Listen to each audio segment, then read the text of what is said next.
Do not cut your bodies for the dead or put tattoo marks on yourself.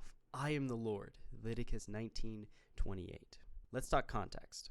God has just delivered the Israelites from Egypt, and while they were there, they naturally had been tempted to adopt the pagan traditions of the Egyptians, which included things like cutting their bodies to honor the dead and pagan gods. And God is saying, stop doing that. I've delivered you and I've marked you as my people. So you don't need to identify with these other gods and worship of the dead.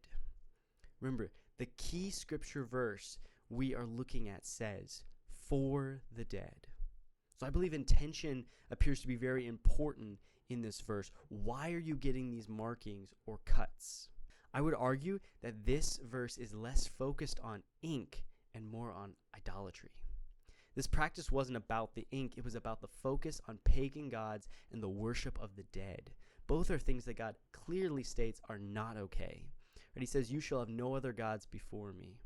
So worship of pagan gods and the dead would certainly qualify as worshiping something other than God, which is idolatry. So scripture is saying, I don't want you to mark yourself like those other cultures because you don't belong to them. You belong to me.